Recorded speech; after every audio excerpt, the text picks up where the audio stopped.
Hello दोस्तों, स्वागत है आपका आज के हमारे इस नए व्लॉग में। तो दोस्तों, आज हम बात करेंगे उत्तराखंड की पवित्र भूमि जहां प्रकृति अपनी मधुर छटा बिखेरती है। वहीं राजूला मालूशाही की प्रेम कहानी त्याग और साहस का एक अनूठा उदाहरण है। यह कहानी सिर्फ एक प्रेम कथा ही नहीं बल्कि भावनाओं और संघर्ष की गाथा है जो हर दिल को छू जाती है।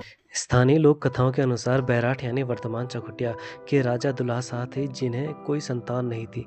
उन्हें लोगों ने सलाह दिया कि यदि वह बागनाथ में भगवान शिव की पूजा करते हैं तो उन्हें संतान की प्राप्ति होगी।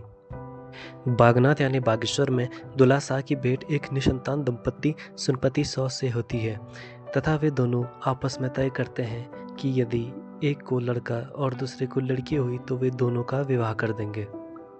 समय बीतने के बाद दुल्हा शाह को एक पुत्र प्राप्त होता है जिसका नाम मालूशाही तथा सुनपति को एक पुत्री प्राप्ति होती है जिसका नाम राजूला होता है।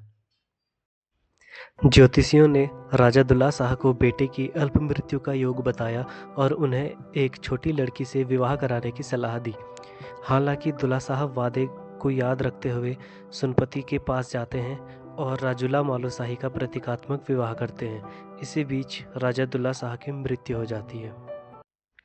इस बीच हुण देश का राजा विखीपाल राजूला की सुंदरता के बारे में सुनता है तथा सुनपति के पास विवाह का प्रस्ताव भेजता है और उसके परिवार को धमकाता है कि वे प्रस्ताव स्वीकार कर लें, नहीं तो वह उनका घर जला देगा और उन्हें कैद कर लेगा।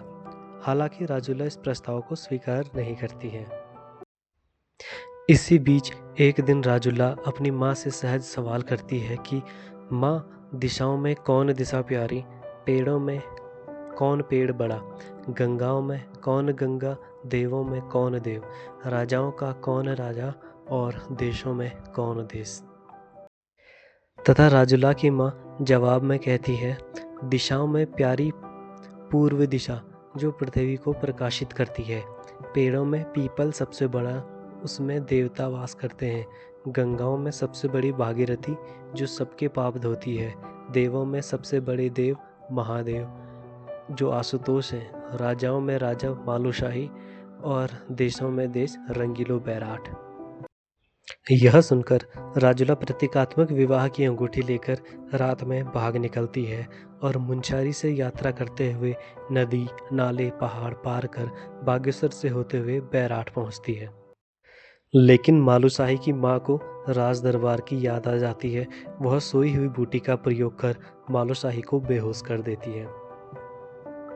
राजूला के लाख जगाने पर भी मालूशाही नहीं उठता। राजूला रोती हुई घर वापस लौट आती है। इधर माता पिता दबाव बनाकर हुण राजा विखीपाल से उसका विवाह करा देते हैं। उधर मालूशाही जड़ों के प्रभाव से मुक्त हो जाता है। उसे राजूला का स्वप्न आता है जिसमें राजूला विखीपाल से उसे बचाने की विनती करती है। फिर मालूशाही अपनी यात्रा को जारी रखता है और समय समय पर भटकते हुए वह बाबा गोरखनाथ से मिलता है। बाबा गोरखनाथ के मार्गदर्शन में वह हुण के राज्य में प्रवेश करता है। राजूला मालूशाही को देखकर बहुत खुश होती है, लेकिन विखीपाल मालूशाही की कहानी सुनकर उसे जहरीला भोजन खिला देते हैं जिससे मालूशाही की मृत्यु हो जाती है।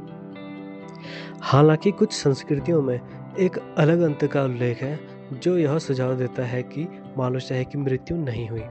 उन संस्कृतियों में यह माना जाता है कि न तो राजूला और न ही मालूशाही मरते हैं, बल्कि यह सुझाव दिया जाता है कि वे दोनों अंत में भाग जाते हैं। तो दोस्तों, आज के लिए बस इतना ही। मिलते हैं आपको नए तथ्यों के साथ एक नए व्लॉग में। तो दोस्तों, मेरे साथ बने रहने के लिए मेरे चैनल को सब्सक्राइब करें। धन्यवाद।